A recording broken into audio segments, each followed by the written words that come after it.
కాంగ్రెస్ అధ్యక్షుడు మల్లికార్జున ఖర్గే వివాదాస్పద వ్యాఖ్యలు చేశారు. ప్రధాని నరేంద్ర మోడీ, హోంమంత్రి అమిత్ షా క్షమించారని తప్పులు చేశారని, అలాంటి వ్యక్తులు కుంభమేళాలో స్నానాలు చేస్తే విముక్తి రాదన్నారు. ఖచ్చితంగా మోడీ, అమిత్ షా నరకానికి వెళ్తారని ఘాటు వ్యాఖ్యలు చేశారు. గంగానదిలో స్నానం చేయడం వల్ల పేదరికం తొలగిపోతుందా అని ప్రశ్నించారు మల్లికార్జున ఖర్గే.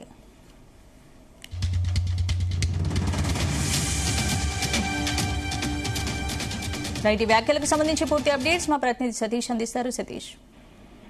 స్పందన. కేంద్ర హోంశాఖ మంత్రి అమిత్ షా, యూపీ సీఎం యోగి ఆదిత్యనాథ్ కుంభమేళలో పవిత్ర స్నానాచరణపై కూడా ఏఐసిసి చీఫ్ మల్లికార్జున ఖర్గే కూడా విమర్శల అస్త్రం కూడా గుప్పించడం జరిగింది. అయితే ఈ రోజే ఇటు ఉత్తరప్రదేశ్ లోని మహాకుంభమేళలో కూడా కేంద్ర హోంశాఖ మంత్రి అమిత్ షాతో పాటు యూపీ సీఎం యోగి ఆదిత్యనాథ్ కూడా కుంభమేళలో పాల్గొని పవిత్ర స్నానం కూడా చేశారు. అయితే దీనిపైనే కౌంటర్ చేశారు ఏఐసిసి చీఫ్ మల్లికార్జున ఖర్గే. పుష్కరాల్లో స్నానం చేస్తే దేశంలోని పేదరికం అంతా అవుతుందా అంటూ బీజేపీ నేతలు కూడా సూటిగా ప్రశ్నించారు ఏఐసిసి చీఫ్ మల్లికార్జున ఖర్గే. అయితే దేశంలో పిల్లలు ఆకలి చావులు, ఒకవైపు నిరుద్యోగం, పేదరికం వంటి సమస్యలు తీవ్రంగా వేధిస్తుంటే అధికారంలోని బీజేపీ నేతలు మాత్రం వాటిపై దృష్టి కుంభమేళలో స్థానాల కోసం పోటీ పడుతున్నారంటూ కూడా ఆయన మల్లికార్జున ఖర్గే కూడా తప్పుపట్టారు. మరి గంగా నదిలో మునిగితే చేసిన పాపాలు పోతాయంటూ కూడా ఆయన బీజేపీ నేతలను టార్గెట్ చేస్తూ కూడా ఈ విమర్శలు చేయడం జరిగింది. మరి దేశంలోని పేదరికం అంతం కావాలంటే మరి దానిపై కూడా దృష్టి సారించాలి. అదేవిధంగా నిరుద్యోగం తగ్గుతుందా, ఆకలి సావులు ఒకవైపు ఉంటే ఇటు బీజేపీ నేతలు మాత్రం ఈ రకంగా కుంభమేళలో పవిత్ర స్థానాలు ఆచరిస్తే మరి చేసిన పాపం పోతుందా అంటూ కూడా బీజేపీ నేతలపై కూడా ఏఐసిసి మల్లికార్జున ఖర్గే కూడా క్వశ్చన్ చేయడం జరిగింది. మరి కేవలం ఫోటోస్ మీడియాలో కనిపించడం కోసమే బీజేపీ నేతలు ఆరాట పడుతున్నారు, పోరాటి పడుతున్నారు అని కూడా ఆయన విమర్శించారు. మరి ప్రధాని మోడీ, అమిత్ షా చాలా తప్పులు చేశారని, మరి వాటిని ఎక్కడికి వెళ్ళినా మోక్షం లేదని, మరందరూ ఖచ్చితంగా నరకానికే వెళ్తారంటూ కూడా ఖర్గే ఇటు అమిత్ షాతో పాటు మోడీ అదేవిధంగా బీజేపీ నేతలపై కూడా వివాదాస్పద వ్యాఖ్యలు కూడా చేశారు. మరి దీనికి కౌంటర్ గా చెప్తారో చూడాలి. మరి ఎవరి విశ్వాసాలను దెబ్బతీయకూడదు అంటున్నారు ఒకవైపునే, మరి మాటల ఎవరితోనైనా నొప్పించుకుంటే క్షమించాలి అంటూ కూడా చెప్పడం జరిగింది. మరి గంగలో స్నానాచరించడం వల్ల పేదరికం తొలగిపోతుందా, మరి పేదలను అన్నం దొరుకుతుందా అంటూ కూడా చెప్పడం జరిగింది. మరి ఇప్పటికే ఇటు జీఎస్టీ పేరుతో మధ్యతరగతి కుటుంబాలపై కూడా ఎనలేని భారం మోపుతూ ఇష్టానుసారంగా జీఎస్టీ వసూలు చేస్తున్నట్టు సెంట్రల్ గవర్నమెంట్. మరి ఈ రకం దేశంలో ఒకవైపు నిరుద్యోగం, పేదరికం, అదేవిధంగా ఎన్నో సమస్యలు వేధిస్తుంటే మాత్రం ఇక్కడ బీజేపీ నేతలు మాత్రం ఈ రకంగా పుణ్యస్థానాలు చేస్తూ మరి వాళ్ళ పాపాలు కడుక్కునే ప్రయత్నం చేస్తున్నారంటూ కూడా మల్లికార్జున ఖర్గే కూడా వ్యాఖ్యలు చేశారు. మరి ఈ వ్యాఖ్యలు కూడా ఆయన మధ్యప్రదేశ్ లోని మౌలో జై బాపు, జై భీమ్, జై సంవిధాన రాయలో పాల్గొన్న ఖర్గే ఈ రకంగా ఆయన బీజేపీ నేతలపై కూడా తీవ్ర విమర్శలు చేశారు. మరి ఇప్పుడు ఇవే హాట్ టాపిక్ గా మారని చెప్పుకోవచ్చు దేశ రాజకీయాల్లో.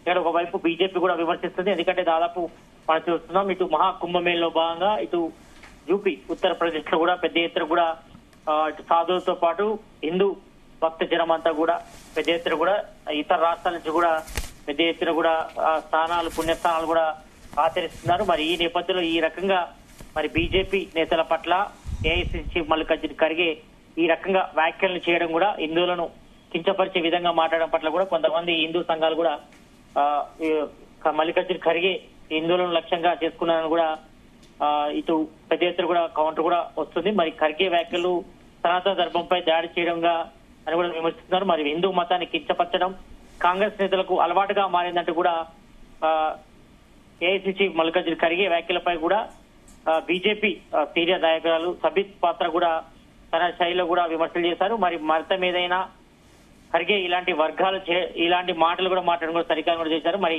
ఖర్గే వ్యాఖ్యలు ఖండించదగినవని మన ఆయన కామెంట్లపై కాంగ్రెస్ ఏఐసిసి నేతలు ఎవరైతే అగ్రనేతలు ఉన్నారో ఇటు రాహుల్ గాంధీతో పాటు సోనియా గాంధీ వివరణ ఇవ్వాలని కూడా డిమాండ్ చేశారు బీజేపీ సీనియర్ నాయకులు సబిత్ పాత్ర. మరి వీటిపై కూడా ఇటు పెద్ద ఎత్తున కూడా దేశవ్యాప్తంగా కూడా పెద్ద తీవ్ర దుమారం రేగింది. మరి హిందువులపై ఈ రకంగా కించపరిచే మాటలు మాట్లాడినటువంటి ఏఐసిసి చీఫ్ మల్లికార్జున ఖర్గే వెంటనే హిందూ వర్గానికి కూడా క్షమాపణలు చెప్పాలి. మరి ఒక కేంద్ర హోంశాఖ మంత్రి హోదాలో ఉన్నటువంటి వ్యక్తి మరి పవిత్రమైనటువంటి పుణ్య నదుల్లో కూడా స్నానం చేస్తున్న వ్యక్తిపై ఈ రకంగా మాట్లాడడం కూడా తప్పుగా భావించాలి తప్ప మరి దాన్ని ఎవరు కూడా సమర్థించలేదంటూ కూడా చెప్పారు. మరి ఈ రకంగా కేంద్ర హోంశాఖ మంత్రి అమిత్ షాతో పాటు అదేవిధంగా యూపీ సీఎం యోగి ఆదిత్యనాథ్ పై కూడా ఈ రకంగా ఏఐసీసీ మల్లికార్జున ఖర్గే మాట్లాడడం పట్ల కూడా ఇటు హిందూ సంఘాలు కూడా పెద్ద ఎత్తున కూడా తప్పుపడుతున్నాయి. మరి త్రివేణి సంగమంలో స్నానాలు ఆచరించడం కూడా హిందువులు చాలా పవిత్రంగా భావిస్తారు. ఎన్నో దేశాల నుంచి కానీ రాష్ట్రాల నుంచి కానీ దేశవ్యాప్తంగా కూడా పెద్ద ఎత్తున సాధువులతో పాటు హిందూ వర్గం అంతా కూడా అక్కడికి వచ్చి పుణ్యస్నానాలు ఆచరించి వారి పాపాలను కూడా విముక్తి కూడా కల్పించే త్రివేణి సంగమం నదిలో ఈ రకంగా పుణ్యస్నానాలు ఆచరించే సందర్భంలో ఈ రకంగా మరి కేంద్ర హోంశాఖ మంత్రి అమిత్ షా అదేవిధంగా యూపీ సీఎం యోగి ఆదిత్యనాథ్ పై కూడా ఈ రకంగా వ్యాఖ్యలు చేయడం మరి మొత్తం హిందూ వర్గానికి ఇది వ్యతిరేక వ్యాఖ్యలు కూడా భావించాల్సి ఉంటుందని కూడా మరి బీజేపీ నేతలు కూడా ఏఐసీసీ మల్లికార్జున ఖర్గే వ్యాఖ్యలు కూడా తప్పుపడుతున్నారు. మరి దీనికి ఏం సమాధానం చెప్తారో చూడాలి. మరి చేసిన వ్యాఖ్యలు కూడా వెంటనే విరమించుకోవాలి. మరి ఇది కాంగ్రెస్ నేతలకు భావ్యం కాదని కూడా చెప్తున్నారు. ఎందుకంటే హిందూ వర్గంపై ఈ రకంగా వ్యాఖ్యలు చేయడం కూడా మరి ఏఐసీసీ మల్లికార్జున ఖర్గే కానీ ఏఐసీసీ అగ్రనేత రాహుల్ గాంధీ కూడా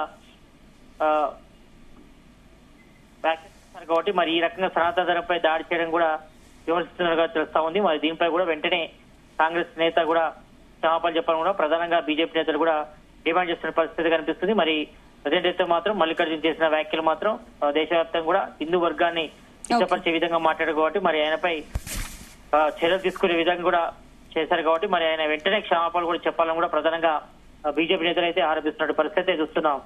స్పందన. Right, thank you Satish.